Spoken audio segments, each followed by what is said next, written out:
আমার বন্ধুগণ, বিশ্বনবীর প্রথম পুত্র সন্তান আব্দুল্লাহ যখন জন্মগ্রহণ করলেন, কিছুদিন পরে ইন্তেকাল করল। এরপরে রাসূলুল্লাহর উপরে নবুয়ত এলো। নবুয়তের পরবর্তী সময় হযরতে খাদিজাতুল কুবরা রাদিয়াল্লাহু তাআলা আনহা আবারও কনসেপ্ট করলেন, গর্ভধারণ করলেন। দ্বিতীয় সন্তান জন্মগ্রহণ করলো, নাম হলো আব্দুল্লাহ। আব্দুল্লাহ জন্মগ্রহণ করার পরে কিছুদিন পরে আব্দুল্লাহর ইন্তেকাল হয়ে গেল। নবীজির সন্তান আব্দুল্লাহ যখন ইন্তেকাল করলো, তখন রাসূলুল্লাহ নবুয়ত লাভ করলেন। বিশ্বনবী চতুর্দিকে কালেমার দাওয়াত দিচ্ছে। নবীর সন্তান ইন্তেকাল করার পরে মক্কার কুরাইশের লোকেরা চতুর্দিকে রাসূলুল্লাহকে নিয়ে হাসি তামাশা শুরু করলো, ঠাট্টা মস্কারি করতে লাগলো। ওরা রাসূলুল্লাহকে বলতে লাগলো আবতার, নির্বংশ। বলেন নাউজুবিল্লাহ। তারা বলল যে মুহাম্মদ হচ্ছে নির্বংশ, অর্থাৎ যার পুত্র সন্তান হয়ে ইন্তেকাল করে কুরাইশের লোকেরা তাকে বলতো আবতার, অর্থাৎ নির্বংশ, এর আর বংশ বিস্তার হবে না। বলেন নাউজুবিল্লাহ। এমন কথাটা তারা বিশ্বনবী মুহাম্মদ সাল্লাল্লাহু আলাইহি ওয়াসাল্লামের ব্যাপারে বলেছে। আমার বন্ধুগণ, প্রিয় ভাই সাহেব, মুক্কার আস ইবনে ওয়াইল বিশ্বনবী মুহাম্মদুর রাসূলুল্লাহ সাল্লাল্লাহু আলাইহি ওয়াসাল্লাম সম্পর্কে তার সামনে যখন আলোচনা করা হতো, আস ইবনে ওয়াইল বলতো মুহাম্মদকে নিয়ে কোনো চিন্তাই নাই, মুহাম্মদকে নিয়ে কোনো কথা বলার দরকার নাই, তার নিয়ে আমি কোনো চিন্তাই করি না, কারণ সে হলো আবতার, সে হলো নির্বংশ। কিছুদিন পরে সে মরে যাবে, মরার পরে তার নাম নিশানাও মুছে যাবে, কেউ আর তার নাম মুখে নেবে না। বলেন নাউজুবিল্লাহ। প্রিয় বন্ধুগণ, প্রিয় ভাই সাহেব, মুক্কার আস ইবনে ওয়াইল বলল যে মুহাম্মদের নাম আমার সামনে নিলে, মুহাম্মদের নাম আমার সামনে নিও না, কারণ কিছুদিন পরে তার নাম নেওয়ার লোকই থাকবে না। কারণ তার পুত্র সন্তান যা হয়েছে সব ইন্তেকাল করছে, ছেলে যদি না থাকে তাহলে বাপের নাম কে নেবে? বলেন নাউজুবিল্লাহ। তখন সেই মক্কার ওই আস ইবনে ওয়াইলের এই কথাটার জবাবে আল্লাহ সুবহানাহু ওয়া তাআলা এই ছোট্ট সূরা কাউসারকে তিনি অবতীর্ণ করলেন এবং কাফেরদের তাদের এই মন্দ কথা জবাব আল্লাহ পাক শোনায়া দিলেন। পড়েন সুবহানাল্লাহ। আল্লাহ রাব্বুল আলামিন বলছেন, ইন্না আ'তাইনাকাল কাউসার ফাসাল্লি লিরাব্বিকা ওয়ানহার ইন্না শানিআকা হুয়াল আবতার। পড়েন আল্লাহু আকবার। আল্লাহ তাআলা ওই কাফেরদের ওই মন্দ কথার জবাবে আল্লাহ পাক তার নবীকে সান্ত্বনা দিলেন। নবী, ছেলে আপনার ইন্তেকাল হয়েছে, কি হয়েছে? কাফেরেরা আপনার মন্দ কথা কয়, মন খারাপ করবেন না।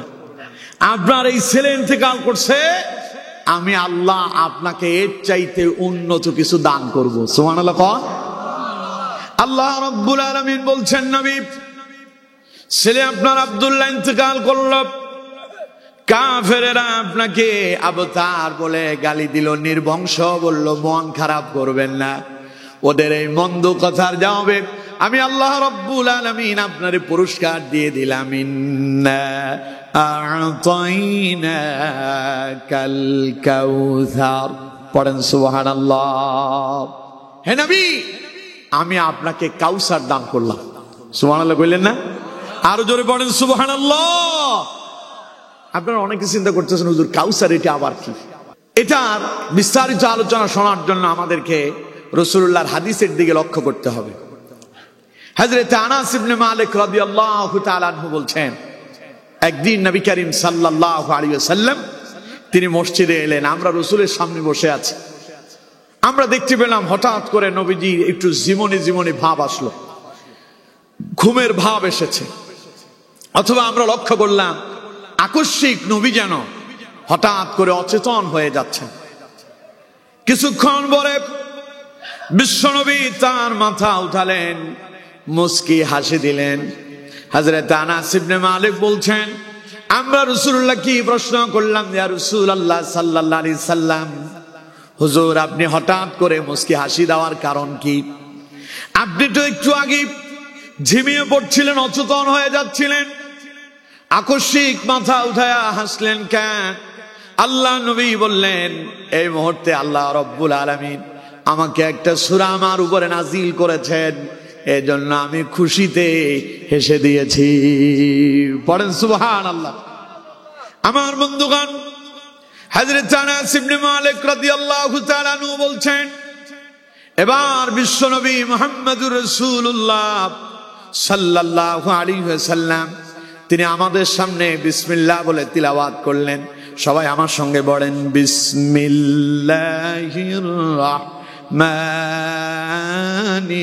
রাহিম, ইন্না আ'তাইনাকাল কাউসার ফাসাল্লি লিরাব্বিকা ওয়ানহার ইন্না শানিআকা হুয়াল আবতার। পড়েন আল্লাহু আকবার।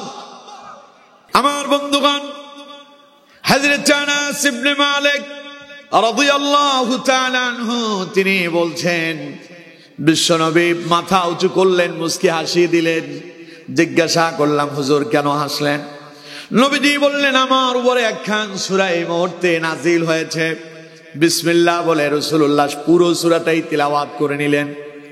নবীজি এবার তিলাওয়াত শেষে সাহাবায়ে কেরামকে প্রশ্ন করলেন, আমার সাহাবীরা, আল্লাহ যে বললেন ইন্না আ'তাইনাকাল কাউসার, তিনি নিশ্চয়ই আমারে কাউসার দান করেছেন। আমার সাহাবীরা বলো তো দেখি কাউসার কি তা তোমরা জানো নাকি?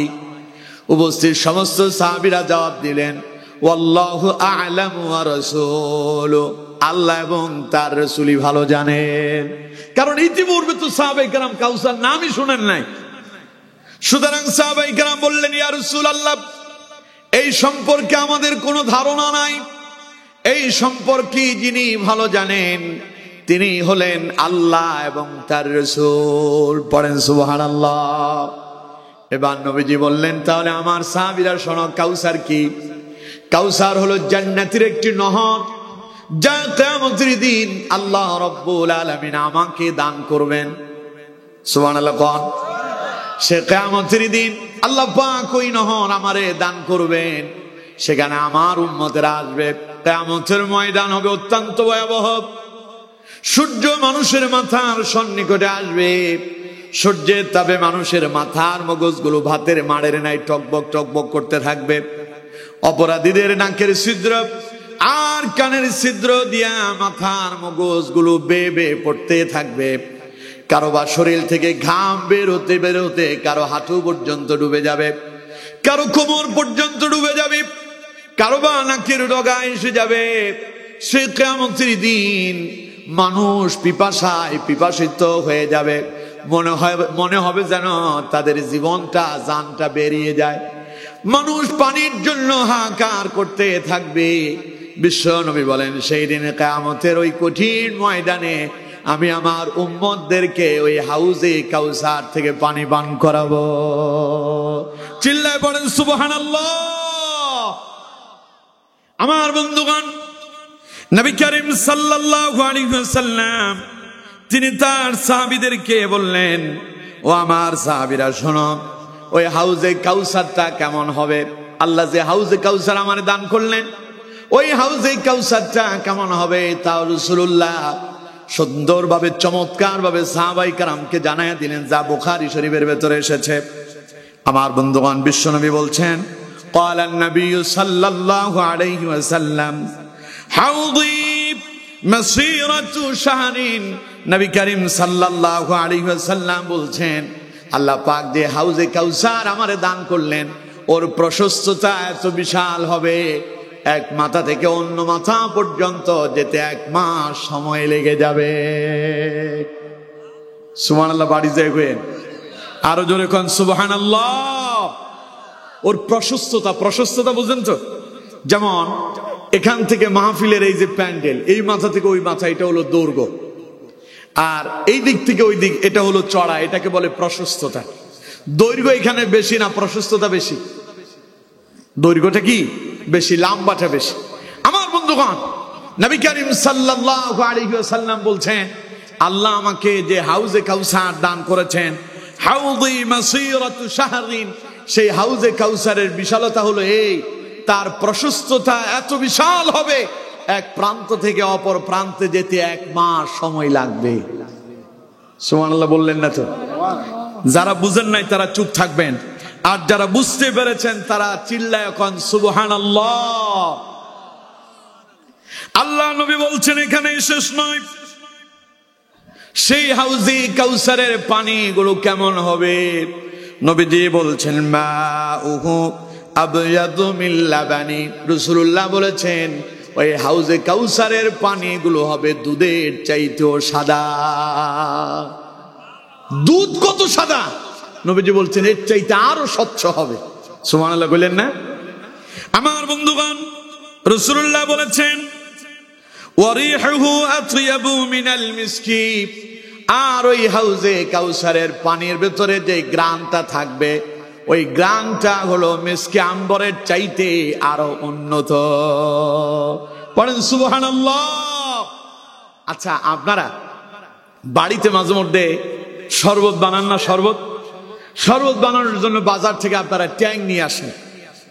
আবার এই ট্যাঙ্কগুলো শরবতের এই গুঁড়িতে, এই গুঁড়াগুলোর ভেতরে, পাউডারের ভেতরে বিভিন্ন ফ্লেভার থাকে।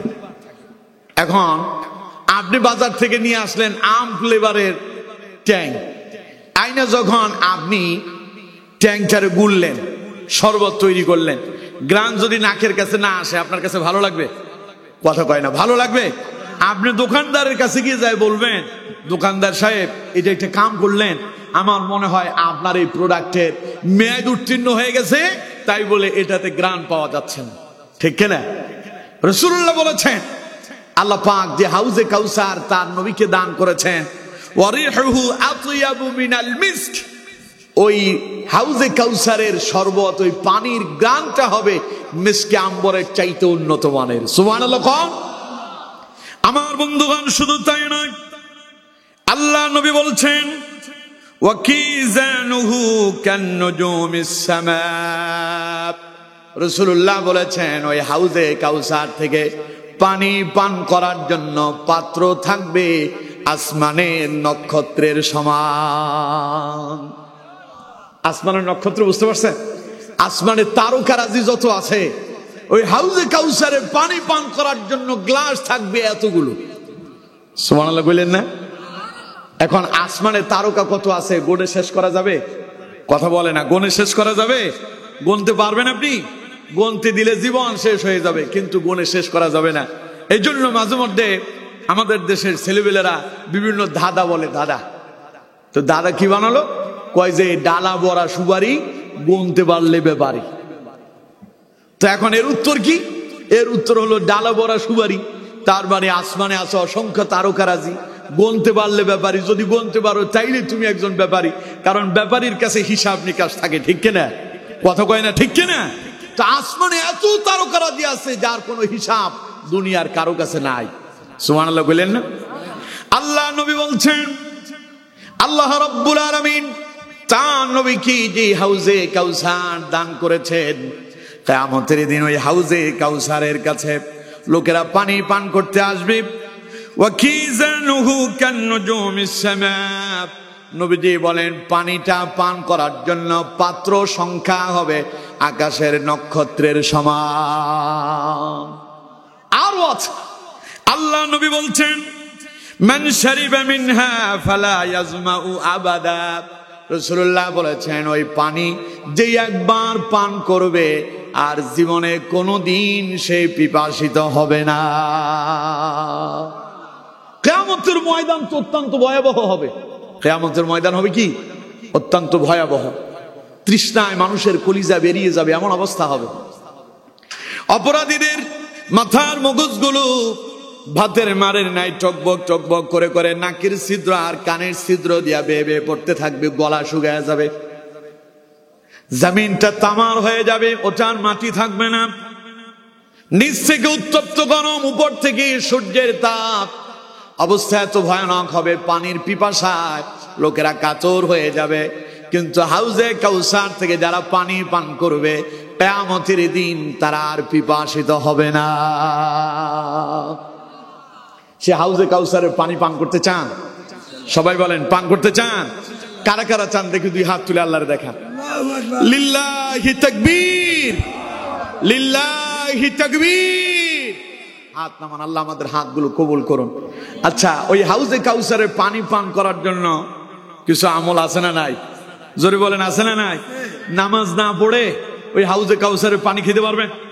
কোরআন না মানলে হাউজে কাউসারের পানি পান করতে পারবেন? হালাল হারাম না মেনে জীবন যাপন করলে ওই হাউজে কাউসারের পানি পান করা যাবে? ওই হাউজে কাউসারের পানি পান করতেই পারবেন তারা সত্যিকারের মুমিন যারা।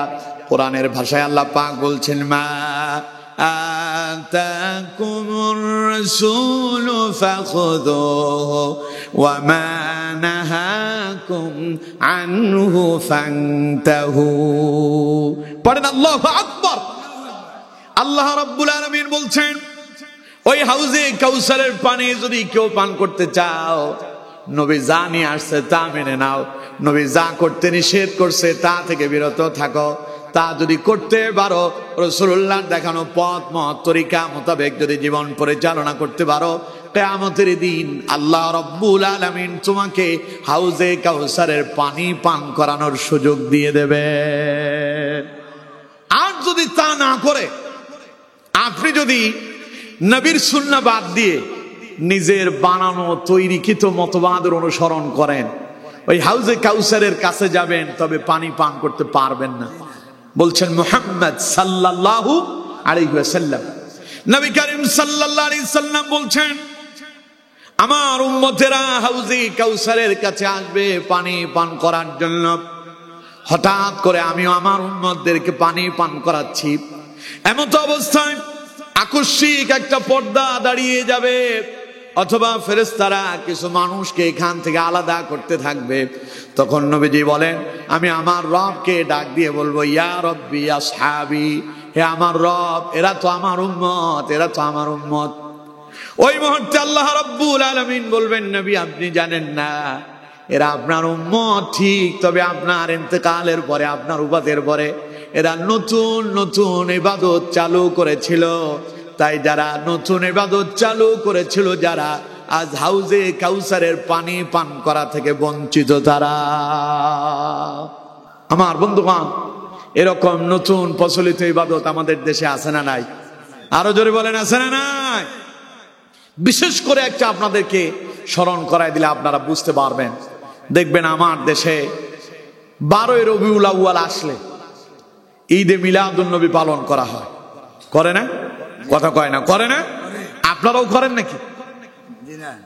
আমার বন্ধুগণ, ঈদে মিলাদুন নবী নাম দিয়েছে। মুসলমানদের ঈদ কয়টা?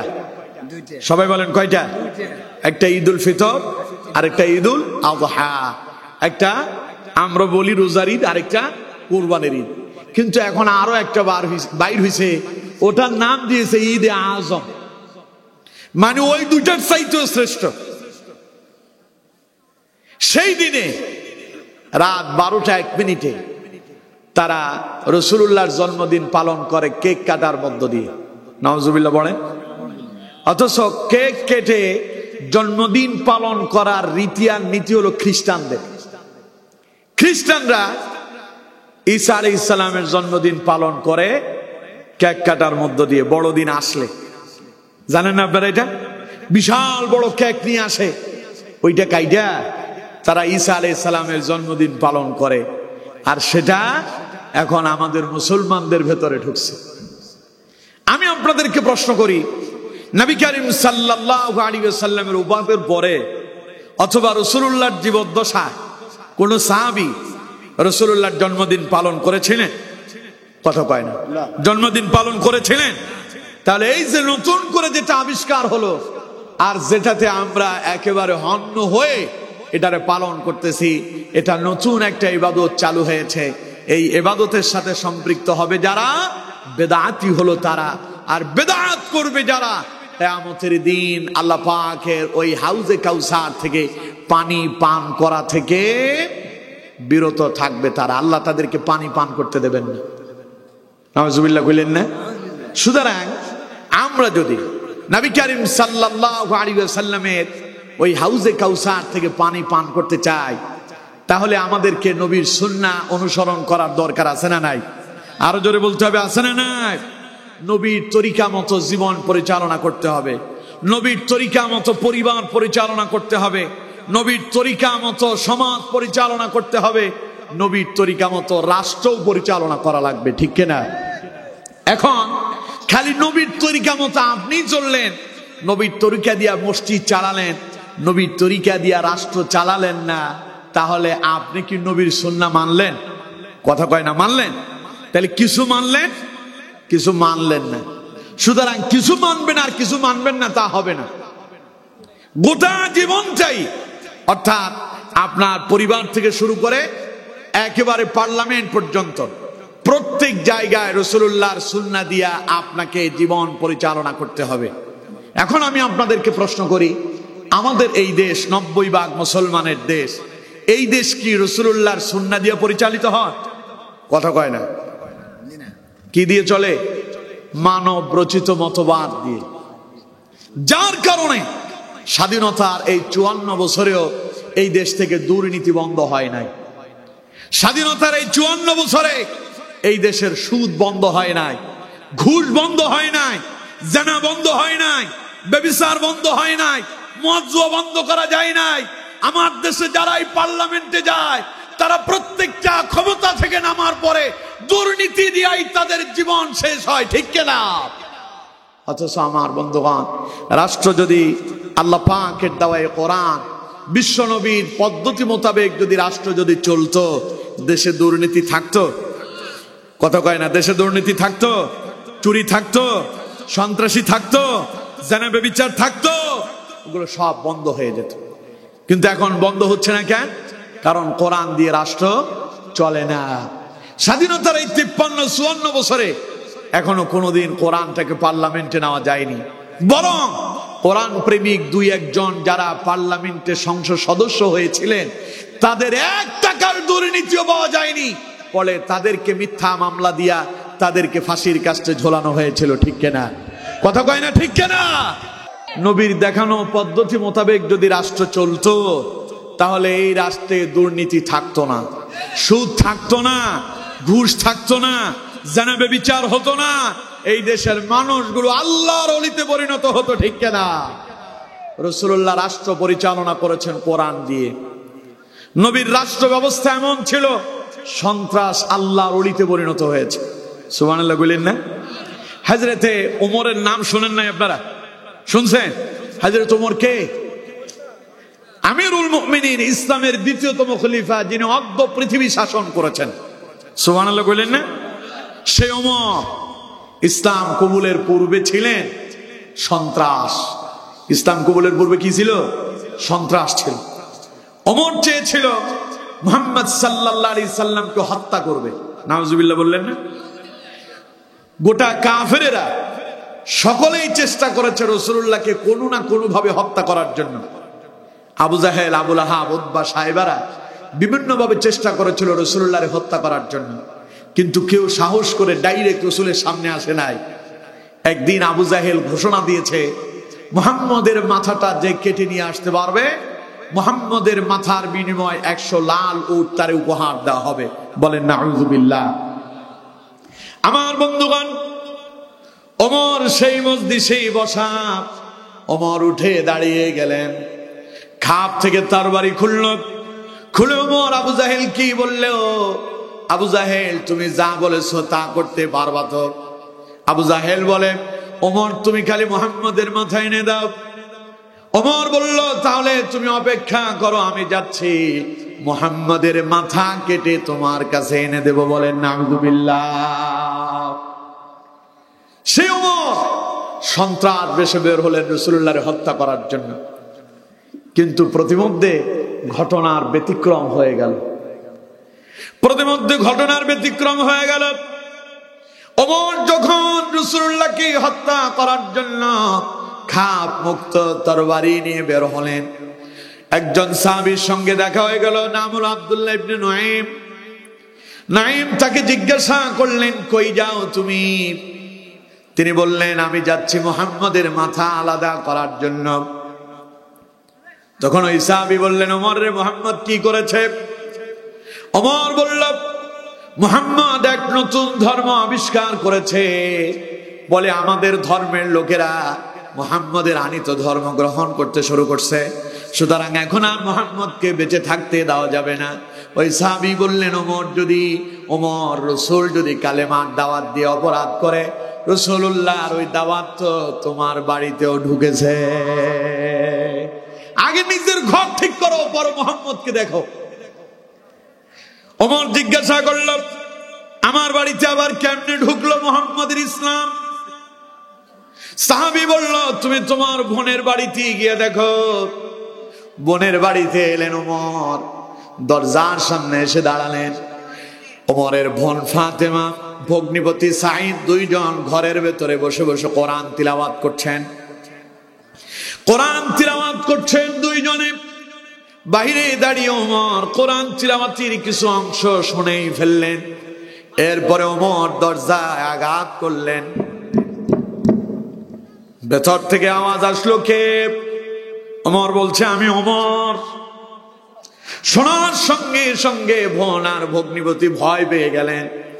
কোরআনুল কারীমের একটা সূরা তাদের কাছে ছিল, ওই সূরার নাম হচ্ছে সূরা তাহা। দ্রুত তারা সেটাকে গোপনে লুকিয়ে ফেললেন। ওমর ভেতরে এসে জিজ্ঞাসা করলেন, তোমরা কি পড়তেছিলে?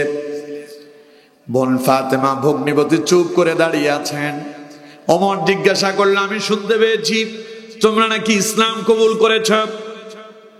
ওমরের বোন জবাব দিলেন, যা শুনতে পেয়েছেন সত্য শুনেছেন।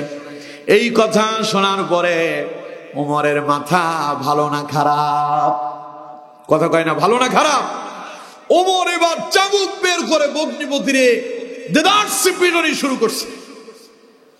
মার খেতে খেতে ভগ্নিপতি সাঈদ জমিনে পড়ে গেল। এদিকে ফাতেমা তার স্বামীকে বাঁচানোর জন্য স্বামীর উপরে ঝাঁপিয়ে পড়লেন। ওমর এত পিটনি পিটাচ্ছে, প্রত্যেকটা বাড়ির আঘাত গিয়া বোন ফাতেমার গায়ে লাগতেছে। কিছুক্ষণ পরে ওমরের হোশ ফিরে এলো। চেহারার দিকে তাকায় দেখে, ও মনে করতেছিল তার ভগ্নিপতির গায়ের উপর আঘাত করছে। তাকিয়ে দেখে তার বোন ফাতেমা রক্তাক্ত হয়ে পড়ে আছে। ওমর জিজ্ঞাসা করলো বোন ফাতেমাকে, আমার বোন রে, কেন তোমরা এমনটা করলে? কেন তোমরা ধর্মহীন হলে?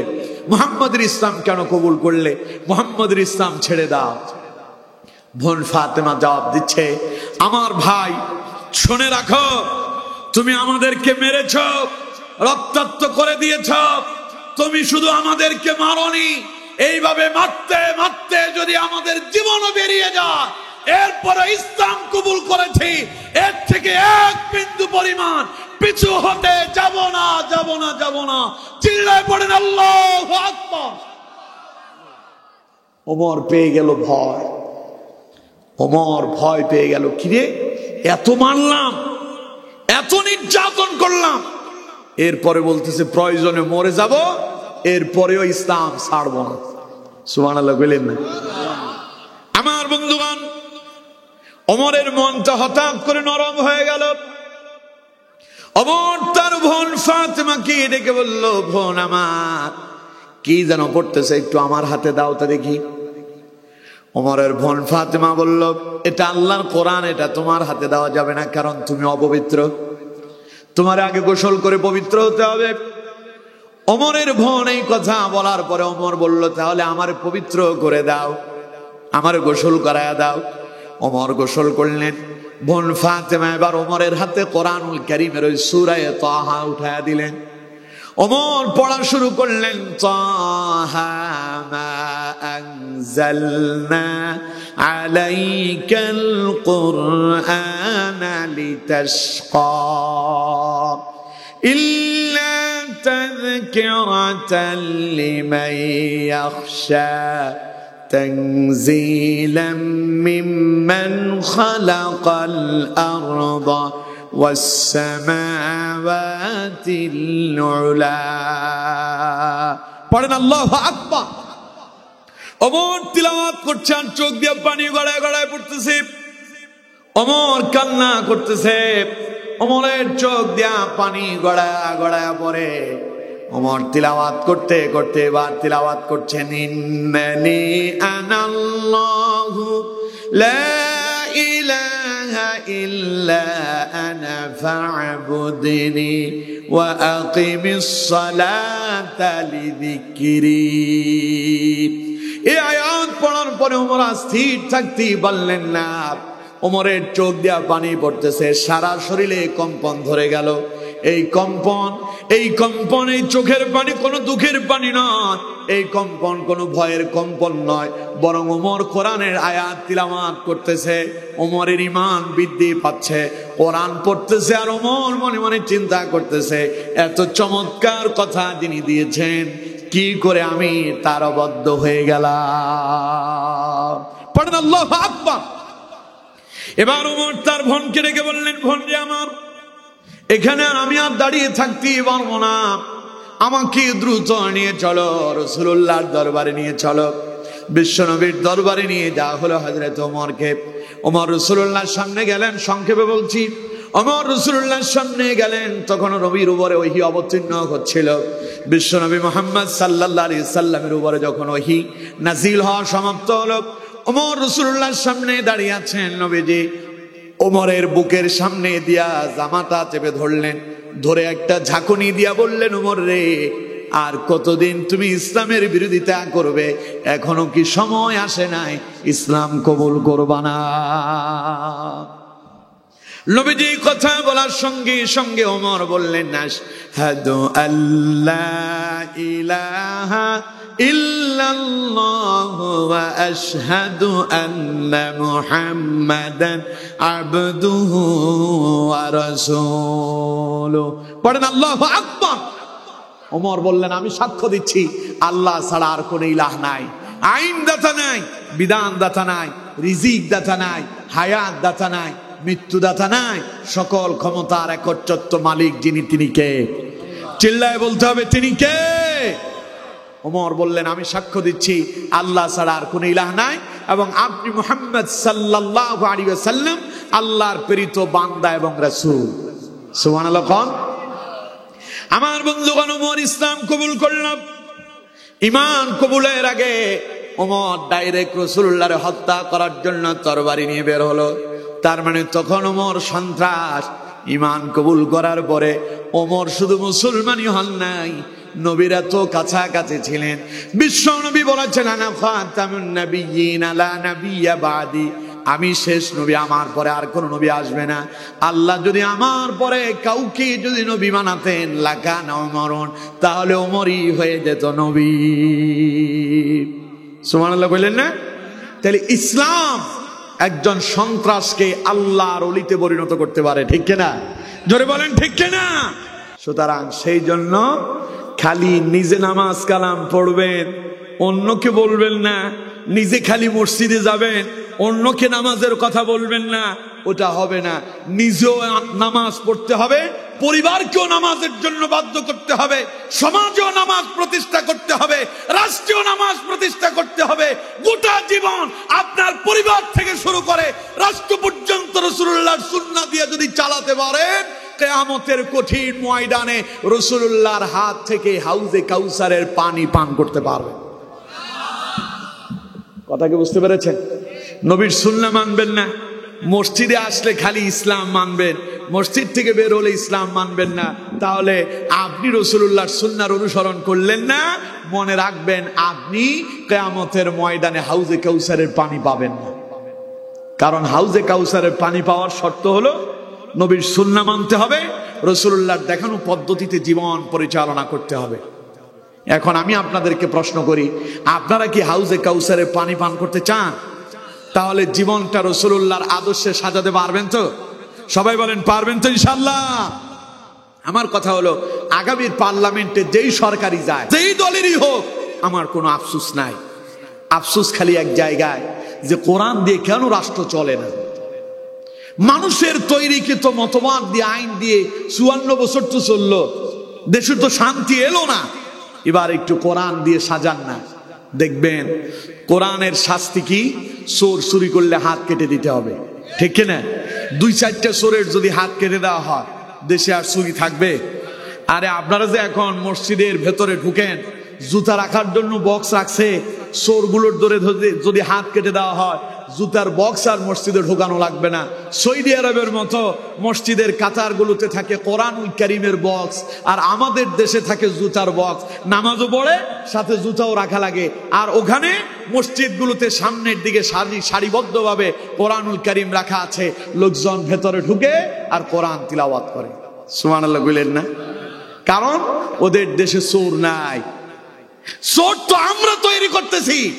এরকম 2-1টা চোরের যদি কোরআন দিয়ে শাসন কায়েম করা যায়, মসজিদে কোরআনই ঢুকবে, জুতা নিয়ে আর ঢোকা লাগবে না, ঠিক কিনা? কথা কয় না, ঠিক কিনা?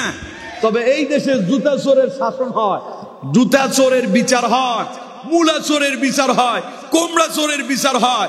এই দেশে যারা রাষ্ট্রকে চুরি করে গিলে খেয়েছে, ওদের বিচার হয় নাই, ঠিক কিনা? আগে ওদের বিচার করা দরকার ছিল। আমার দেশে একখান কথা আছে, কান টানলে মাথা আসে। বড়গুলারে যদি সাইজ করা যায়, ছোটগুলা এমনি সাইজ হয়ে যাবে, ঠিক কিনা? কথা কয় না, ঠিক কিনা? কোরআন বলছে আস-সারিকু ওয়াস-সারিকাতু ফাকতাউ আইদিয়াহুমা। চোর যদি পুরুষ হয় কিংবা নারী হয়, চুরিতে ধরা পড়লে সাক্ষী প্রমাণের ভিত্তিতে প্রমাণিত হলে আল্লাহ পাক বলছেন ডান হাত কেটে দাও। কোন হাত? কথা কয় না, কোন হাত?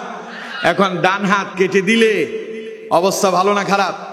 নেতারা আসবে, রাখেন, নেতারা আসবে, নেতারা এসে বক্তব্য দিবে, হাত ডানটা থাকবে পকেটে। কোন জায়গায় থাকবে? কথা কয় না। ডান হাত তো কাটা, তাই ডান হাত কোথায়? পকেটে। এখন উনি পানিও খায় বাম হাত দিয়ে, খাবারও খায় বাম হাত দিয়ে, বক্তব্য দেওয়ার সময় হাতও নাড়ে খালি বাম হাত। কর্মী একজন আরেকজনকে জিজ্ঞাসা করবে, কি রে খবর কি? নেতা দেখি খালি বাম হাত চালায়, এর কারণ কি? কয় তুমি জানো না, ওই যে নেতা যখন চেয়ারম্যান ছিল, নেতা যখন পার্লামেন্টে যখন এমপি ছিল, নেতা যখন মন্ত্রী ছিল, ও যখন সংসদ সদস্য ছিল, জনগণের টাকা, সে রিলিফের টাকা মেরে খেয়েছিল, ও দুর্নীতিতে ধরা পড়েছে, ওর হাত কেটে দেওয়া হয়েছে। তখন পাশের কর্মী বলবে, বাপ রে বাপ, নেতা চুরি করছে, ওর হাত কেটে দেওয়া হয়েছে। আমি কর্মী যদি চুরি করি, তুই তো আমার মাথায় থাকবে না। তার মানে কান টানলে মাথা আসবে, বড়গুলোরে শাস্তি দিলে ছোটগুলো এমনি ঠিক হয়ে যাবে, ঠিক কিনা? কিন্তু এই দেশে জুতা চোরের শাস্তি হয়, যারা রাষ্ট্রের টাকা চুরি করে খায় তাদের শাস্তি নাই, ঠিক কিনা? আমরাই আবার তাদেরকে ক্ষমতায় বসাই। আল্লাহ আমাদেরকে সঠিক বুঝ দেন। পড়েন আমিন, জোরে পড়েন আমিন। তাহলে কোরআন দিয়ে রাষ্ট্র পরিচালনার দরকার আছে না নাই? কোরআন দিয়ে জীবন পরিচালনার দরকার আছে না নাই? কোরআন দিয়ে যদি রাষ্ট্র পরিচালনা করা যায়, রাষ্ট্রে শান্তি আসবে না? মসজিদে শান্তি না অশান্তি? সবাই বলেন, মসজিদে শান্তি লাগে না অশান্তি লাগে? মসজিদে আওয়ামী লীগ আছে না নাই? বিএনপি, জামাত, জাসদ, হেফাজত, চরমনাই, আহলে হাদিস, কোন দল বাকি নাই, সবাই মসজিদে আসে। মুয়াজ্জিন যখন আযান দিয়ে দেয়, হাইয়া আলাস সালাহ, নামাজের দিকে আসো, এই আওয়াজ শোনার পরে যে আওয়ামী লীগ করে, আওয়ামী লীগের ভেতরেও ভালো মানুষও আছে না নাই? আওয়ামী লীগ করে এমন মানুষ আছে, নামাজ পড়ে, আজানের আওয়াজ শুনলো মসজিদে চলে গেল। বিএনপির লোকটাও মসজিদে গেল, জামাতও গেল, হেফাজতও গেল, চরমনাই গেল, আহলে হাদিস গেল, সব দলের লোকেরা নামাজে দাঁড়ায় যায়। ধনী গরিব কোনো ভেদাভেদ নাই, চেয়ারম্যানের পাশে রিক্সা ড্রাইভারও দাঁড়ায় যায়, ঠিক কিনা? চেয়ারম্যানের শরীর থেকে বের হচ্ছে পারফিউমের গ্রান, আর রিক্সার ড্রাইভারের শরীর থেকে গামের দুর্গন্ধ। দুইজন একসাথে দাঁড়িয়ে যায়, কেউ কাউকে বাধা দেয় না, সরে যেতে বলে না, একসাথে দাঁড়ায়, কাঁধে কাঁধ মিলায়, পায়ের সঙ্গে পা লাগায় দাঁড়ায় যায়। কন্ত দেখি এই যে মসজিদে শান্তি কি কারণে আছে? কথা কয় না কি? মসজিদে কোরআন আছে, নবী যেইভাবে নামাজ পড়েছেন মসজিদে সেইভাবে নামাজ চলে। মসজিদে ইমাম সাহেব পারবেন না, রুকু দেওয়ার আগে সেজদায় যাইতে পারবে না। ইমাম যদি রুকু না দিয়া সেজদায় যায়, নামাজ হবে নাকি? আর ইমাম যদি কোনো কারণবশত নামাজের কোন একটা উঠা বসায় যদি ভুল করে ফেলে, পেছনের মুসল্লিরা চুপ করে থাকে না, ইমাম সাহেবকে লোকমা দিয়া সোজা করে দেয়। লোকমা দেয় না? লোকমা দিয়ে ইমামরে সোজা করে দেয়। ইমাম বাঁকা পথে যাওয়া যাবে না, তার মানে মসজিদে কোরআন চলে। আর সমাজে নেতারা হাজারো ভুল করে, নেতারা দর্শন করে, চাঁদাবাজি করে, সন্ত্রাস করে, মানুষ হত্যা করে। এই নেতাদেরকে কোনোদিন জিজ্ঞাসা করেন নাই, নেতা সাহেব আপনি এই অপকর্ম করছেন কেন? বরং ওই নেতার পেছনে স্লোগান দিয়া নেতারের সামনে আগায় দিয়া কয় অমুক নেতার চরিত্র ফুলের মতো পবিত্র, অথচ নেতার চরিত্র ছাগলের লাঠির চাইতে নিকৃষ্ট। ঠিক কেনা? নেতা সারা রাত জুয়া খেলে, সারা রাত নেতা মদের আড্ডায় থাকে, সেই নেতার চরিত্রের স্লোগান দিতেছে পেছনের কর্মীরা। অথচ নেতা হাজারো ভুল করে, ভুল ধরায় দেয় না। এই জন্য নেতারাও সোজা হয় না। নেতারা বুঝে যে আমরা যেমনি বলবো কর্মীরা ওইভাবেই চলবে। আর মসজিদের ইমাম সাহেব জানেন উনি ইমামতি করতেছে, পেছনের কর্মীরা সব সজাগ। নেতা ভুল করলে লোকমা দিবে, না মানলে চাকরি যাবে। ঠিক কিনা? কথা কয় না? ঠিক কিনা? মসজিদের নেতা নির্বাচিত করতে কত পরীক্ষা নিয়েছেন, কিন্তু রাষ্ট্রের নেতা নির্বাচিত করতে কি পরীক্ষা নিয়েছেন?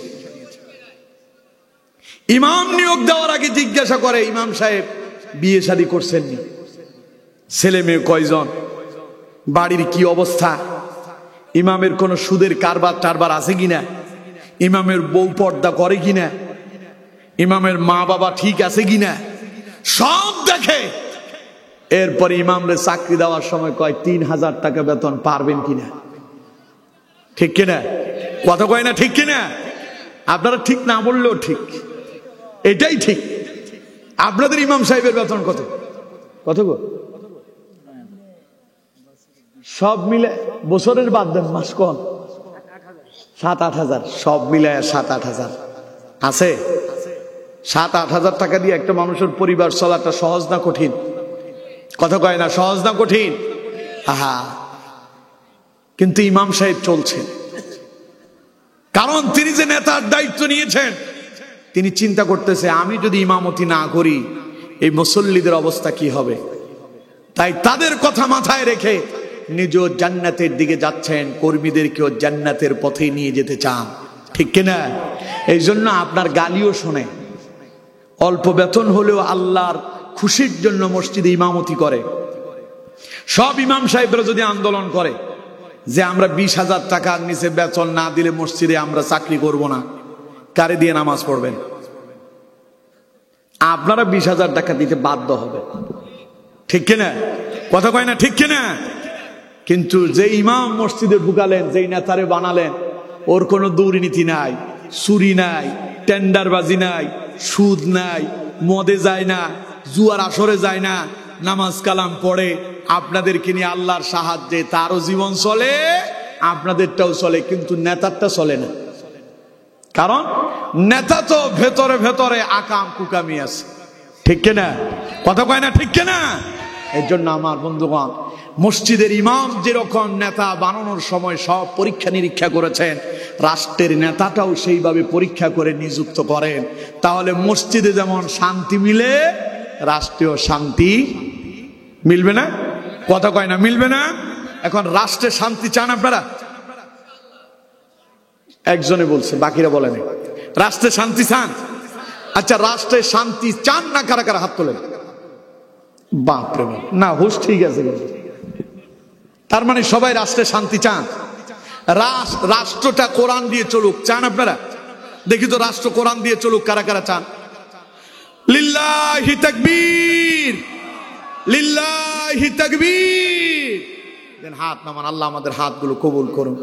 রাষ্ট্র যদি কোরআন দিয়ে চলে, এই দেশের আওয়ামী লীগ, বিএনপি, জাতীয় পার্টি, জাসদ, বাসদ, হেফাজত, চরমনাই, আহলে হাদিস, যত দল আছে, যত মতের লোক আছে, যত ধর্মের লোক আছে, যত বর্ণের লোক আছে, সবাই শান্তিতেই থাকবে। ঠিক কিনা? জোরে বলতে হবে, ঠিক কিনা? তাহলে রাষ্ট্রকে আমরা কোরআন দিয়ে সাজাবো ইনশাআল্লাহ। জোরে বলেন ইনশাআল্লাহ। আল্লাহ আমাদেরকে তৌফিক দেন, পড়েন আমিন। আমার বন্ধুগণ, তাহলে আমি যেই কথা বলছিলাম, আল্লাহ তার নবীকে বললেন ইন্না আ'তাইনাকাল কাউসার। হে নবী, মন খারাপ করবেন না। আপনার একটা সন্তান গেল, দুইটা গেল, লোকেরা আপনার আবতার বলে গালি দেয়, আপনার নির্বংশ বলে, মন খারাপ করবেন না। রসুলের যখনই মন খারাপ হয় তখনই আল্লাহ তার নবীকে দামি জিনিস দিয়া রসুলের খুশি করে দেন। সুবহানাল্লাহ। কোন ওই যে আপনারা জানেন, একবার রসুল্লাহর উপরে মাঝখানে কিছুদিন ওহী আসা বন্ধ ছিল। কাফেররা তখন বলাবলি করতেছে যে মুহাম্মদের আল্লাহ মনে হয় মুহাম্মদকে ভুলে গেল। তখন আল্লাহ রাব্বুল আলামিন তার নবীকে বললেন, মা ওয়াদ্দাআকা রাব্বুকা ওয়া মা ক্বালা। হে আমার নবী, আপনার রব আপনাকে কখনো ভুলে যাননি, তিনি আপনার প্রতি অসন্তুষ্ট হননি। ওয়ালাল আখিরাতু খায়রুল লাকা মিনাল উলা। বরং আপনার প্রত্যেক পূর্ববর্তী দিনের চাইতে পরবর্তী দিন হবে উত্তম। ওয়ালা সাউফা ইউতিকা রাব্বুকা ফাতারদা। আমি আপনাকে আগামীতে এত বেশি দান করব, এত বেশি দেব যে আপনি নবী খুশি হয়ে যাবেন। সুবহানাল্লাহ। নবী মন খারাপ করলে আল্লাহ তার নবীরে সান্ত্বনা দেয়। সুবহানাল্লাহ কইলেন না? যেমন আপনারা সবাই জানেন, রসুল যখন প্রথম কালেমার দাওয়াত দিয়েছিলেন, সর্বপ্রথম রসুল্লাহর দাওয়াতি কাজে গালি দিয়া রসুল্লাহর বাধা দিয়েছিল নবীর এক চাচা। নাম কিটা? আবুল আহাব। নাম কিটা? আবুল আহাব। নবীজি কালেমার দাওয়াত দিলেন, আল্লাহ নবী বললেন, ফায়া আইয়ুহান নাস কুলু লা ইলাহা ইল্লাল্লাহ তুফলিহুন। হে মানব গোষ্ঠী, তোমরা বলো আল্লাহ ছাড়া আর কোন ইলাহ নাই। এই কথা মুখে উচ্চারণ করো, অন্তরে বিশ্বাস করো, মনে প্রাণে তোমরা মেনে নাও, তাহলে তোমরা সফল কাম হবে। আবুল আহাব তখন রসুল্লাহর বিরুদ্ধে আঙ্গুল উঁচু করে ও রসুল্লাহকে উদ্দেশ্য করে বলল, মুহাম্মদ তুই ধ্বংস হয়ে যা। বলেন নাউযুবিল্লাহ। নবীর তখন সহপাঠী নাই, রসুলের বিশাল কোনো বাহিনী নাই, ক্ষমতা নাই। বিশ্ব নবী চুপ করে আছেন। নবীর মন খারাপ হলো, কিন্তু আল্লাহ পাক বলেন, নবী মন খারাপ করবেন না, এই মুহূর্তে আমি আল্লাহ আপনার সাথে আছি। আল্লাহ রাব্বুল আলামিন সঙ্গে সঙ্গে জিবরাইল নাজিল করলেন, কোরআনুল কারীমের সূরা নাজিল হয়ে গেল, তাব্বাত ইয়াদা আবি লাহাবি ওয়া তাব মা আগনা আনহু মালুহু ওয়া মা কাসাব। পড়েন আল্লাহু আকবার। ভুলে গেছেন মনে আপনারা? আল্লাহু আকবার আস্তে বলার কথা না জোরে বলার কথা? এখন যে বলছেন আস্তে হয়েছে না জোরে হয়েছে? জোরে বলেন আল্লাহু আকবার। আল্লাহ হলেন তার নবীর বন্ধু। আল্লাহ রাসূলুল্লাহরে বললেন, আপনি বলেন হাবিবুল্লাহ, আমি আল্লাহ আপনার বন্ধু বানাইছি। সুবহানাল্লাহ বললেন না? মাঝে মধ্যে আপনাদেরও তো বন্ধু আছে, বন্ধু আছে না? আমাদের সবারই বন্ধু আছে। আমরা বন্ধু কেউ আগে বানায় আর কেউ বন্ধু হয়। মনে করেন আপনাকে একজন লোককে আপনার ভালো লাগতেছে, আপনার কলিগ, আপনার সঙ্গে চাকরি বাকরি করে। এখন তাকে দেখে আপনার কাছে ভালো লাগে, তার চলাফেরা, মনে মনে চিন্তা করতেছেন ওরে আমি বন্ধু বানাবো। এখন আপনি কিন্তু ওরে পছন্দ করছেন। এখন আপনি তারে পছন্দ করে বন্ধু বানানোর জন্য কি করতেছেন? ওরে প্রথম দিন চায়ের দাওয়াত দিলেন, আজকে তারে চা খাওয়াইলেন। পরের দিন তারে বললেন যে দুপুরবেলা দুইজন একসাথেই লাঞ্চ করব, দুপুরের খাবার একসাথেই খাবো, দুইজন একসাথে খেলেন। এবার তারে বললেন যে আগামীকাল দুইজন একসাথেই বাসায় যাব। তার মানে আপনি তারে বন্ধু বানালেন। আল্লাহ বলছেন হাবিবুল্লাহ, আমি নবীকে আমার বন্ধু বানালাম। সুবহানাল্লাহ। আচ্ছা, আপনি যারে বন্ধু বানালেন, আপনার সেই বন্ধুকে রাস্তায় কেউ গালি দিল, আপনি কি চুপ করে দাঁড়ায় থাকবেন? কি করবেন? বন্ধুরে কেউ গালি দিলে পাল্টা হয় গালি দিবেন, না হলে আপনিও পাল্টা ওরে একটা মারবেন, ঠিক কিনা? এখন রসুল হলেন কার বন্ধু? সবাই বলতে হবে নবী কার বন্ধু? এখন নবীকে গালি দিল কে? আবুল আহাব। কে গালি দিল? নবীকে আবুল আহাব গালি দিল। নবীর মন খারাপ হয়ে গেল। আল্লাহ রাব্বুল আলামিন বলেন, নবী মন খারাপ করবেন না, আপনার পক্ষ থেকে আমি জবাব দিয়ে দিচ্ছি, তাব্বাত ইয়াদা আবি লাহাবি ওয়া তাব। ও আবুল আহাব, আমার নবী ধ্বংস হবে না, বরং আমি আল্লাহ ফাইনাল সিদ্ধান্ত দিয়ে দিলাম, তুই আবুল আহাবই ধ্বংস হয়ে গেলি। পড়েন আল্লাহু আকবার। তাহলে নবীর মন খারাপ হলে নবীকে যিনি সান্ত্বনা দেন তিনি কে? আরো জোরে বলেন কে? নবীজির দুইটা সন্তান, ছেলে সন্তান মারা গেল। আল্লাহ নবীর মনও খারাপ। কাফেররা রাসূলুল্লাহকে বলল, আবতার, নির্বংশ বলে গালি দিল, অর্থাৎ কাটা গায়ে লবণের ছিটা, ঠিক কিনা? তার মানে একটা লোক তার সন্তান হারালো, তার মনে ব্যথা। আপনি পারলে তারে বুঝ দিবেন, ভাই কান্না করো না, আল্লাহ তোমারে পারলে আরো দিবেন, আল্লাহ তো আছে, চিন্তা করো না। কিন্তু আমার বন্ধুগণ, কাফেরেরা তা না করে রাসূলুল্লাহকে বলল, নির্বংশ বলে গালি দিল। নবীজির মন খারাপ হয়ে গেল। আল্লাহ বললেন, নবী মন খারাপ করবেন না, আমি আপনারে খুশি করে দিচ্ছি। ইন্না আ'তাইনাকাল কাউসার, আমি আল্লাহ রাব্বুল আলামিন আপনার জন্য কাউসারটাকে অনিবার্য করে দিলাম। এই কাউসারের মালিক আমি আল্লাহ আপনারে বানায়া দিলাম। পড়েন সুবহানাল্লাহ। এবার ওই যে হযরত আনাস ইবনে মালিক রাদিয়াল্লাহু তাআলা আনহু বলছেন, নবী একটু ঝিমায়া পড়লেন, উঠে মুস্কি হাসি দিলেন। তার মানে এর আগে রাসূলুল্লাহর মন খারাপ ছিল, যখন আল্লাহ রাসূলকে শোনায়া দিলেন, নবী আপনারে কাউসার দিলাম, নবী খুশি হয়ে মুস্কি হাসি দিল। সুবহানাল্লাহ বলেন না? কারণ নবী সারা জীবন উম্মতের জন্য কেঁদেছেন, ঠিক কিনা? কথা কয় না, ঠিক কিনা? নবীর ইন্তেকালের সময় রাসূলুল্লাহ কোন সন্তানের জন্য আফসোস করেননি। নবীজি ইন্তেকালের সময় উম্মতের জন্য কেঁদেছেন। হযরত জিবরাইল এলো রাসূলুল্লাহর কাছে, নবীজির অন্তিম সময় চলছে। বিশ্ব নবীর ইন্তেকালের পূর্ব মুহূর্তে জিবরাইল নবীজির কাছে আসলেন, হুজুর, আজ আপনার কাছে একজন নতুন ফেরেশতা নিয়ে এসেছি, আপনি যদি অনুমতি দেন ভেতরে নিয়ে আসব। নবীজি বললেন, অনুমতি দেওয়া গেল, তারে ভেতরে নিয়ে আসো। ভেতরে আনার পরে জিবরাইল পরিচয় করায় দিচ্ছেন, ইয়া রাসূলুল্লাহ সাল্লাল্লাহু আলাইহি সাল্লাম, হুজুর ইনি হলেন মালাকুল মউত, তিনি এসেছেন, আল্লাহ অপেক্ষা করছেন আপনার সঙ্গে দিদার করার জন্য। আল্লাহ অপেক্ষায় আছেন, তিনি আপনার সঙ্গে দিদার করতে চান।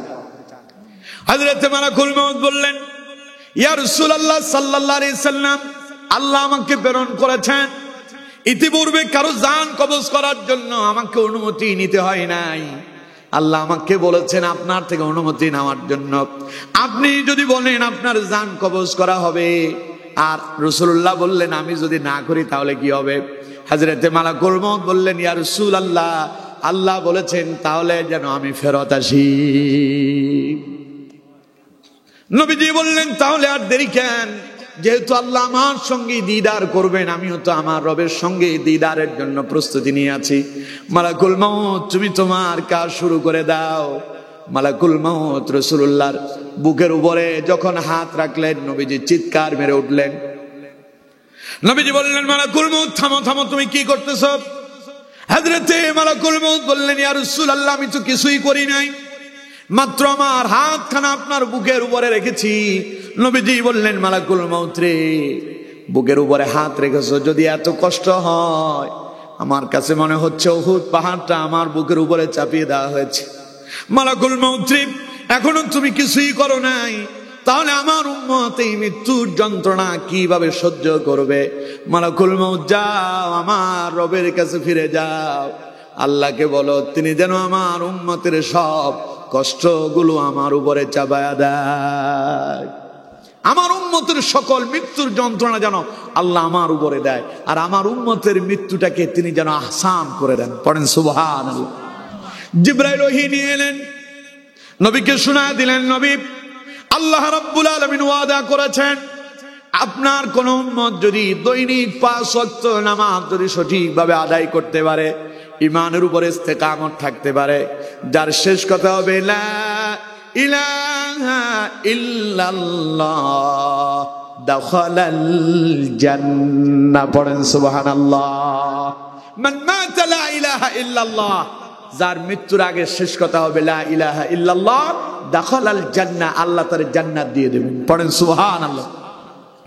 জিবরাইল নবীকে শোনায় দিলেন, নবী, আল্লাহ ওহী প্রেরণ করেছেন, আপনার উম্মত যদি দৈনিক 5 ওয়াক্ত নামাজ যদি সঠিকভাবে আদায় করতে পারে, ইমানের উপরে যদি ইস্তেকামত থাকতে পারে, তাদের দেহ থেকে রূহটা বের হয়ে যাবে, ওরা টেরই পাবে না। পড়েন সুবহানাল্লাহ। তাহলে মৃত্যুর সময় নবী কার জন্য কেঁদেছিলেন? কথা কয় না, কার জন্য? উম্মতের জন্য। কিয়ামতের দিন রাসূলুল্লাহ উম্মতের জন্যই কাঁদবেন। কিয়ামতের কঠিন ময়দানে সব মানুষ যখন উঠবে, লোকেরা তখন পাগলের মতো হয়ে যাবে, সূর্যের তাপে মানুষের অবস্থা খারাপ হয়ে যাবে। মুমিনেরা মুসলমানেরা দৌড়াতে থাকবে, কে আজ আমাদের জন্য সুপারিশ করবে। সবাই আদম আলাইহিস সালামের কাছে যাবেন, তিনি বলবেন আমার পক্ষে সম্ভব নয়, যাও তোমরা নূহের কাছে যাও। লোকেরা নূহ আলাইহিস সালামের কাছে আসবেন, তিনি বলবেন আমার পক্ষে সম্ভব নয়, যাও তোমরা মূসার কাছে যাও। মূসা আলাইহিস সালাম বলবেন আমার পক্ষে সম্ভব নয়, তোমরা ইব্রাহিমের কাছে যাও। লোকেরা ইব্রাহিম আলাইহিস সালামের কাছে আসবেন, ইব্রাহিম আলাইহিস সালাম বলবেন আমার পক্ষে সম্ভব নয়। এইভাবে নবীরা যেতে যেতে সব শেষ আসবে মুহাম্মদ সাল্লাল্লাহু আলাইহি সাল্লামের কাছে। নবী করিম সাল্লাল্লাহু আলাইহি সাল্লামের কাছে যখন উম্মতেরা এসে কান্না করবেন, নবীজি জিজ্ঞাসা করবেন আমার উম্মতেরা কাঁদো কেন, কি হয়েছে? উম্মতেরা বলবে ইয়া রাসূলুল্লাহ সাল্লাল্লাহু আলাইহি ওয়াসাল্লাম, আজ আমরা দারুণ বিপদে পড়ে গিয়েছি, মুসিবতে পড়ে গিয়েছি, আজ আপনি যদি আমাদের জন্য সুপারিশ না করেন তাহলে আমরা শেষ হয়ে যাব। আল্লাহ নবীর সঙ্গে সঙ্গে সিজদায় পড়ে যাবেন। সিজদায় পড়ে নবীজি কাঁদবে আর বলবে রব্বি হাবলি উম্মতি। পড়েন আল্লাহু আকবার। নবীজি সিজদায় পড়ে কাঁদবেন, সিজদাতে নবী উম্মতের জন্য কাঁদবেন। তার মানে নবীর গোটা জীবন উম্মতের জন্যই আফসোস করা ছিল, ঠিক কিনা? উম্মতের জন্য গোটা জীবন তার রাসূলুল্লাহ উৎসর্গ করেছেন, উম্মতের জন্য কেঁদেছেন। দুনিয়া আসার পরেও কানলেন, যাওয়ার সময় উম্মতের জন্য কানলেন। কিয়ামতের দিন নবীজি আবার উম্মতের জন্য আল্লাহর দরবারে সিজদায় পড়ে পড়ে কানবেন। সেই নবীকে আল্লাহ রাব্বুল আলামিন বললেন নবী টেনশন করবেন না, মন খারাপ করবেন না, আপনার আব্দুল্লাহ ইন্তেকাল করছে, কাসেম ইন্তেকাল করছে, মন খারাপ করার কোনো কারণ নাই। আজ আমি আল্লাহ আপনারে খুশি করে দিলাম। ইন্না আ'তাইনাকাল কাউসার, আপনার সব উম্মতের জন্য আমি আল্লাহ আপনারে হাউজে কাউসারের মালিক বানায়া দিলাম। পড়েন সুবহানাল্লাহ। নবী যখন এই কথা শুনলেন, ওই দুঃখের ভেতরেও নবীজি মুস্কি হেসে দিলেন। সুবহানাল্লাহ কোন? তাহলে কোন তো রাসূলুল্লাহর হাউজে কাউসার দিয়া যিনি খুশি করায় দিলেন তিনি কে? আরো জোরে বলেন কে? আচ্ছা, কেউ যদি আপনার কিছু দেয়, আপনি ভালো কিছু পাওয়ার পরে কি করেন? প্রশংসা করেন, ঠিক না? তাহলে প্রশংসাটা কেমনে হবে? আলহামদুলিল্লাহ দিয়ে, ঠিক না? অথবা একজন মানুষ আপনাকে কিছু একটা দিল, তার দেওয়া উপহারটা পেয়ে আপনি খুশি হয়ে তারে বলবেন ধন্যবাদ। আবার চেষ্টা করবেন সেই যেহেতু আজকে আপনার কিছু একটা দিয়েছে, আপনি পারলে তারও কিছু একটা দেওয়ার চিন্তা ভাবনা করবেন, ঠিক না? কারণ এটা হলো মানুষের স্বভাব। আপনি কয় যে কিছু যদি পেতে চাও কিছু দিতে হয়, কিছু যদি পেতে চাও কিছু দিয়ে দাও, দিলেই পাবেন, না দিলে পাওয়ার সম্ভাবনা নাই। এখন আমার বন্ধুগণ, আল্লাহ তার নবীকে দিলেন, নবী আল্লাহর জন্য দুইটা সন্তানই দিয়ে দিলেন। সুবহানাল্লাহ কইলেন না? আল্লাহ এবার নবীরা হাউজে কাউসার দিয়া পুরো উম্মতের জন্য খুশি বানায়া দিলেন। সুবহানাল্লাহ কোন? এবার আল্লাহ তার নবীকে বললেন নবী আমি যে আপনার হাউজে কাউসার দিলাম, এখন আপনার কিছু কাজ আছে, আমার জন্য আপনার কিছু করতে হবে। নবী আপনি কি করবেন? আল্লাহ রাব্বুল আলামিন তার নবীর শোনা দিলেন পরের আয়াতে ফাসাল্লি লিরাব্বিকা ওয়ানহার। পড়েন আল্লাহু আকবার। এখন আপনার দায়িত্ব হচ্ছে কৃতজ্ঞতা স্বরূপ ফাসাল্লি লিরাব্বিকা ওয়ানহার, আমি আল্লাহর উদ্দেশ্যে আমাকে খুশি করার জন্য আপনি আমার জন্য নামাজ আদায় করুন এবং আমার নামে কোরবানি করেন। পড়েন সুবহানাল্লাহ। আচ্ছা, নামাজের কথা এলো, ঠিক আছে, এখন কোরবানির কথা কেন এলে? এরকম একটা প্রশ্ন আছে না? কথা কয় না, আছে না নাই? কোরবানি কি সারা জীবন হয় না বছরে একবার হয়? বছরে একবার। তাইলে আল্লাহ কেন তার নবীকে এই কথা বললেন ফাসাল্লি লিরাব্বিকা ওয়ানহার? নবী আপনি আল্লাহর রবের জন্য, আপনার রবের জন্য নামাজ আদায় করেন এবং রবের নামে কোরবানি করেন। এর কারণ হলো তৎকালীন সময়ের কাফেরেরা তারা দেব দেবীর নামে পশু জবাই দিত। কিসের নামে? দেব দেবীর নামে। এই জন্য আল্লাহ তার নবীকে বললেন নবী আপনি এর বিপরীতটা করবেন, আপনি আপনার রবের খুশির জন্য আপনি আল্লাহর নামে পশুকে জবাই দেবেন। সুবহানাল্লাহ কোন? এবং কোরআনুল কারীমের অন্য আয়াতে আল্লাহ তাআলা বলছেন যেই পশু জবাইয়ের সময় আল্লাহর নাম উচ্চারণ করা হয় না মুসলমানের জন্য ওই পশুর গোশত খাওয়া হারাম। কথা বুঝতে পেরেছেন? এই জন্য যখনই পশু জবাই হবে, জবাইয়ের সময় বিসমিল্লাহি আল্লাহু আকবার মনে থাকবে তো? কথা বলে না, থাকবে তো? আমার বন্ধুগণ, তাইলে নবীকে আল্লাহ দুইটা কাজ করতে বললেন। এক, নামাজ। এক কি? নবী কি নামাজ পড়তো না? কথা কয় না, নবী নামাজ পড়তো না? তাইলে আল্লাহ কেন নবীর নামাজের কথা বললেন? এই নামাজ বলে আল্লাহ তাআলা রাসূলুল্লাহকে নফল নামাজের প্রতি উৎসাহিত করেছেন। সুবহানাল্লাহ বললেন না? নবী করিম সাল্লাল্লাহু আলাইহি ওয়াসাল্লাম ফরজ নামাজ তো পড়তেনই, নফল নামাজ রাসূলুল্লাহ রাতে তাহাজ্জুদ এত বেশি পরিমাণ পড়তেন, দীর্ঘ লম্বা কেরাত তিনি ধরতেন, নবীদের পা মোবারক গুলো ফুলে যেত, সিজদা এবং রুকু এত লম্বা হতো, রাসূল রুকুতে সিজদায় যখন যেতেন মা আয়েশা বলতেন, আমি মনে করেছি মনে হয় নবী মনে হয় সিজদার ভিতরে ইন্তেকাল করেছেন। আমি তখন রাসূলুল্লাহ পা মোবারকের তালুতে আঙ্গুল দিয়ে সুড়সুড়ি দিতাম, চুলকায় দিতাম, নবী যখন পা নাড়াতেন আমি বুঝতে পারতাম আমার নবী জীবিত আছেন। সুবহানাল্লাহ কোন? এখন আমার বন্ধুগণ, আল্লাহ নামাজের কথা বলে এটা শুধু নবীকেই শিখান নাই, বরং আমাদেরকেও শিক্ষা দিচ্ছেন, ফাসাল্লি লিরাব্বিকা ওয়ানহার। এই হাউজে কাউসারটা আমি আল্লাহ তোমাদের জন্য আমার নবীকে উপহার দিয়েছি। এই হাউজে কাউসার থেকে আমার নবী তোমাদেরকে পানি পান করাবে। সুতরাং ওই হাউজে কাউসারের পানি পেতে হলে নামাজও পড়তে হবে, আল্লাহর রাস্তায় কোরবানিও করতে হবে। সুবহানাল্লাহ বললেন না? এখন আমার বন্ধুগণ, নামাজ আমরা পড়ি খুব কম, ঠিক না? আপনাদের মসজিদে ফজরে মুসল্লি কত হয়? এক কাতার। আর জুমায় ৬-৭ কাতার। তো বাকিরা কই যায়?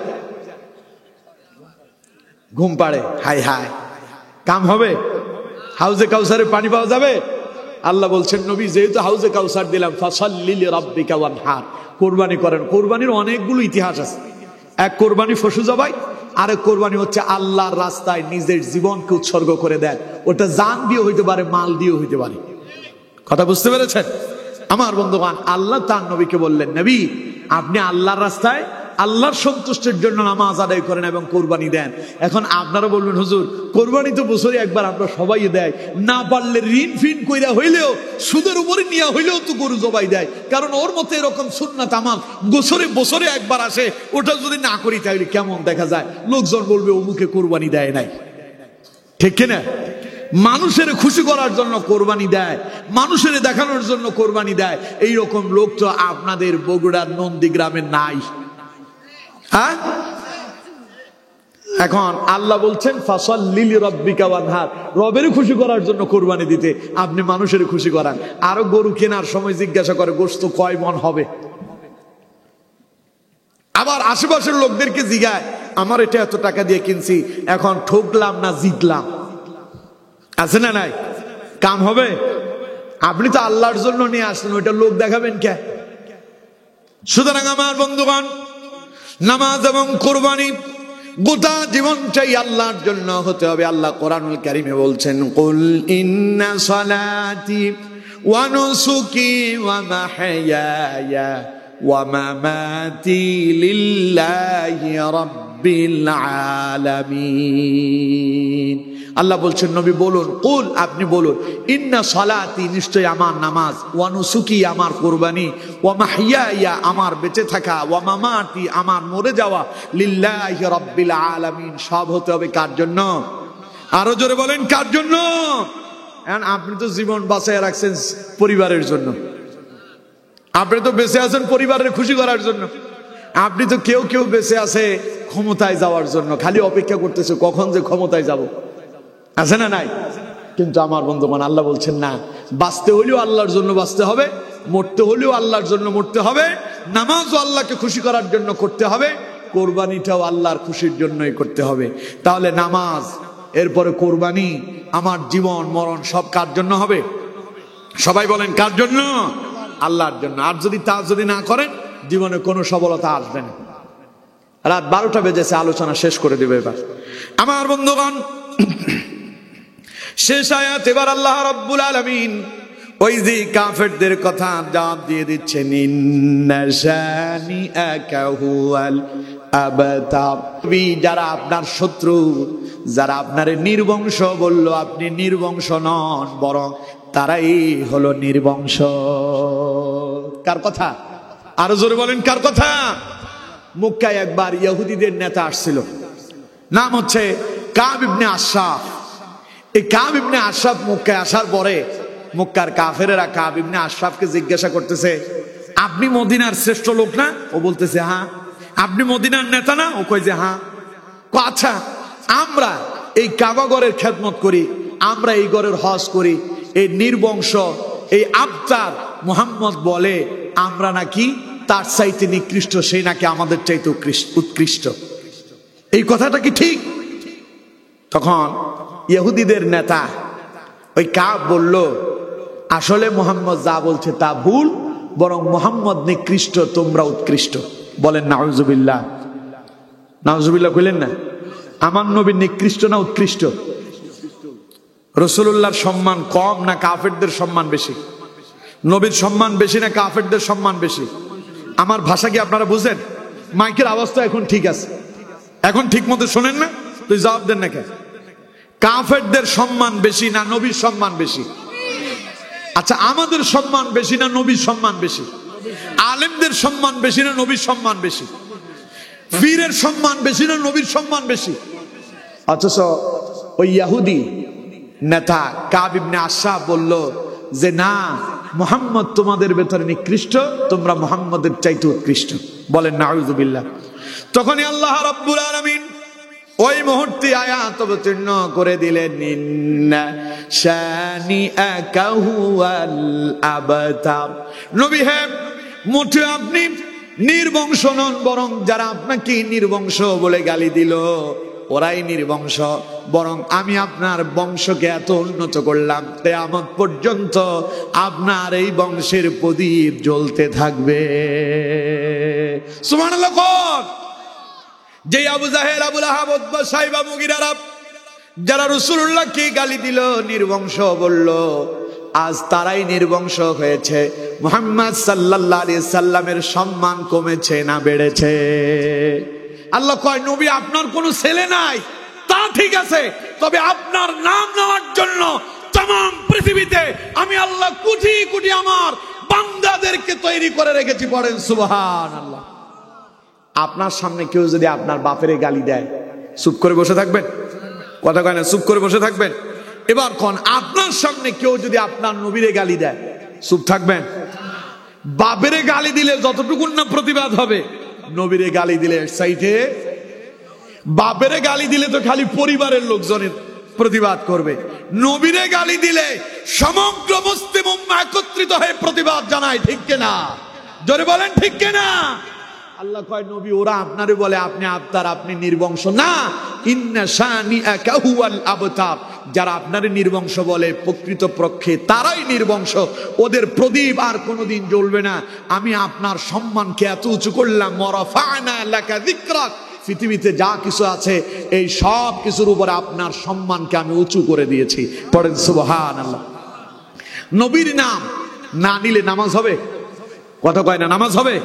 নামাজের শেষ বৈঠক, তাশাহুদের বৈঠকে সালাম ফেরানোর আগে নবীর উপরে দরুদ পড়া লাগে না? কথা কয় না, দরুদ পড়া লাগে না? দরুদ না পড়লে নামাজ হবে? নামাজ হবে, তবে ওই নামাজ পরিপূর্ণ হবে না। যেহেতু নামাজের ভেতরে দরুদ এবং দোয়ায়ে মাসুরা এই দুইটা পড়া হলো সুন্নাত, তবে তাশাহুদ পড়া ওয়াজিব। তাশাহুদ পড়লে নামাজ শেষ হয়ে যাবে, তবে দরুদ না পড়লে নামাজ হবে, এই নামাজ অপূর্ণ হবে। যেমন বাড়িতে একজন মহিলা রান্না করলেন, রান্নাতে আপনার রাঁধুনি গুঁড়া মশলা দিছে, কি বলে মরিচ দিল, হলুদের গুঁড়া দিল, পেঁয়াজ দিল, রসুন দিল, যা আছে এভরিথিং সব দিয়েছে, কিন্তু লবণ দেয় নাই। কি দেয় নাই? লবণ দেয় নাই, সব দিল। রান্নাটা খাইয়া মজা পাওয়া যাবে? কথা বলেন, মজা পাওয়া যাবে? ওইটা রান্না হবে, তবে এটা পরিপূর্ণ হবে না, অতৃপ্তিকর হবে। নামাজে কেউ যদি নবীর প্রতি দরুদ না পড়ে, ওটা নামাজ হবে, ওটা লবণবিহীন তরকারির মতো হবে। বুঝাইতে পারলাম আপনাদেরকে? তাহলে দৈনিক আমরা নবীর প্রতি নামাজের ভেতরে দরুদ কয়বার পড়ি? যদি 5 ওয়াক্ত নামাজের 5 বার ফরজ নামাজ পড়েন, তাইলে তো 5 বার। এর পাশাপাশি সুন্নাত আছে না? নফল আছে না? তার মানে প্রত্যেক কথায় কথায় রাসূলের প্রতি দরুদ আছে না নাই? আল্লাহ কয় নবী ও আপনারে নির্বংশ বলে, আপনাকে আমি এমন ভাবে তৈরি করছি কিয়ামত পর্যন্ত যেখানেই আমার এই সূর্যের আলো পৌঁছাবে সেখানে আপনি নবীর সম্মানকে আমি আল্লাহ উঁচু করে দিয়েছি। সুবহানাল্লাহ। সমগ্র পৃথিবীতে আলেম জালেম যাই বলেন সবার মুখে রাসূলুল্লাহর নাম সম্মানের সাথেই আসে, ঠিক কিনা? কথা বলে না ঠিক কিনা? যেই মজলিসে নবীর প্রতি একবার দুরূদ পড়া হয় না ওই মজলিসের কোনো দোয়াই আল্লাহর দরবারে কবুল হয় না। এমনকি অন্য এক হাদিসে এসেছে যেই ব্যক্তি রাসূলুল্লাহর প্রতি নবী করিম সাল্লাল্লাহু আলাইহি সাল্লামের নাম শুনলো নবীর প্রতি দরুদ পড়ে না তার উপরে আল্লাহর লানত বর্ষিত হয়। নাউজুবিল্লাহ বলেন না? এখন সেই নবীর সম্মানটারে আল্লাহ এত উঁচু করলেন, আল্লাহ কয় আমি নিজে আমার ফেরেশতা দিয়ে আমার নবীর উপরে দরুদ পড়ি। সুবহানাল্লাহ বলেন না? আল্লাহ রাব্বুল আলামিন বলছেন ইন্নাল্লাহা ওয়া মালাইকাতাহু ইউসাল্লুনা আলান নবী। পড়েন আল্লাহু আকবার। আল্লাহ বলছেন নিশ্চয়ই আমি আল্লাহ, ইন্নাল্লাহা ওয়া মালাইকাতাহু, আমি এবং আমার ফেরেশতা একত্রিত হয়ে ইউসাল্লুনা আলান নবী, আমি আমার নবীর প্রতি দরুদ পাঠ করি। পড়েন সুবহানাল্লাহ।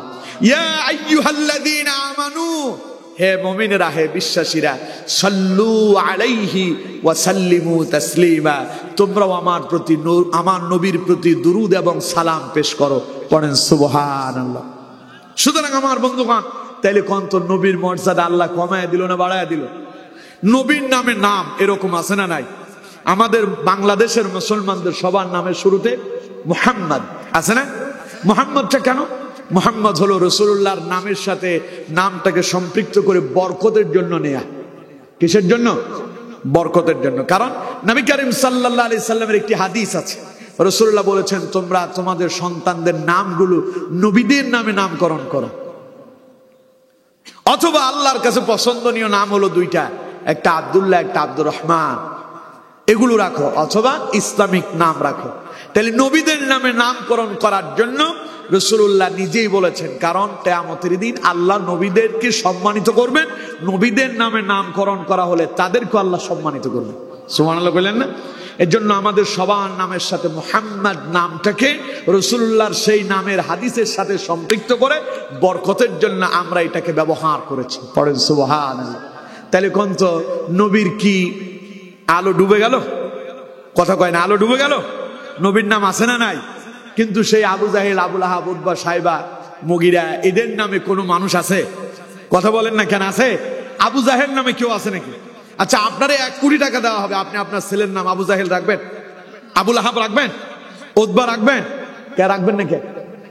কারণ আপনি জানেন পৃথিবীতে এদের চাইতে নিকৃষ্ট আর কেউ নাই। আর আপনাকে যদি বলা হয় যে আপনাকে কিছুই দেওয়া হবে না, তুমি তোমার সন্তানের নাম রাসূলের নামের সাথে রাখো, আরে বলাই লাগবে না, ও নাম লিখে আসে মোহাম্মদ অমুক, মোহাম্মদ তমুক, ঠিক কিনা? কথা কয় না ঠিক কিনা? কারণ এটাতে বরকত যিনি ঢেলে দিয়েছেন তিনি কে? আল্লাহ পাক বলছেন ইন্না শানিআকা হুয়াল আবতার।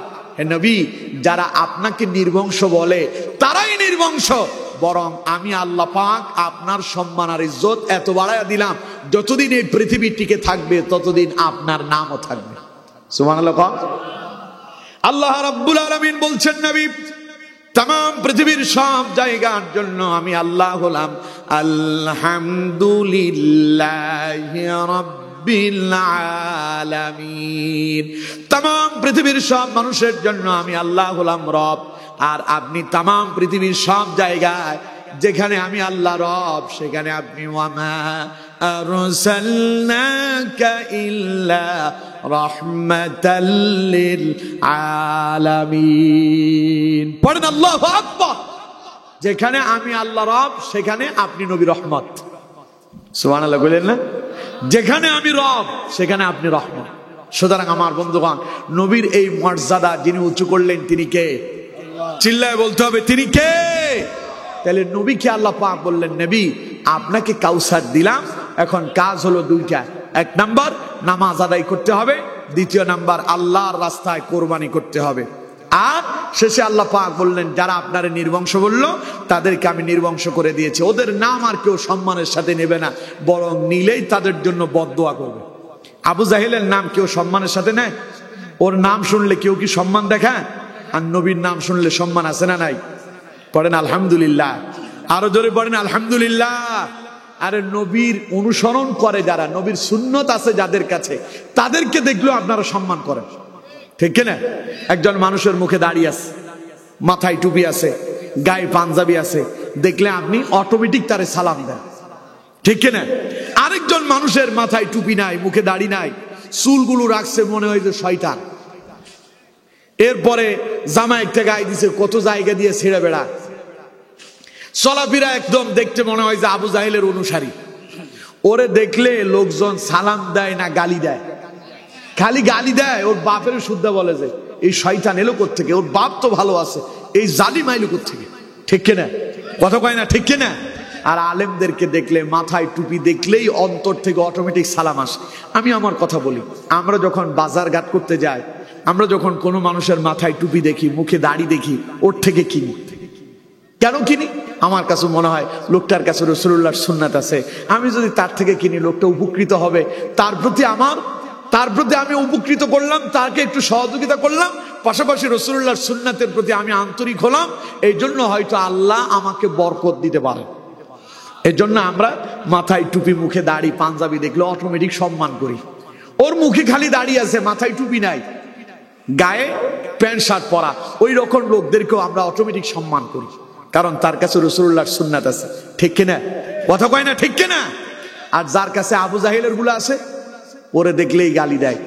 এই যে ফেরাউন নমরুদের অনুসারীরা বিগত 16 বছর, ফেরাউন নমরুদেরা যেমন নবীদের উপরে নির্যাতন, নিপীড়ন, জুলুম, অত্যাচার চালিয়েছিল, বিগত 16 বছরে যারা আলেমদের উপরে এইভাবে অত্যাচার করেছে, ওদেরকে দেখলেই এখন লোকজন ঘৃণার চোখেই দেখে, ঠিক কিনা? কারণ ওদের চরিত্র মিলে গেল তাদের সাথে। সুতরাং আমাদের চরিত্র কি ওই জালেমদের মতো হবে না নবীর সুন্নাহ মতো হবে? কথা কয় না, নবীর সুন্নাহ মতো হবে না জালেমদের মতো হবে?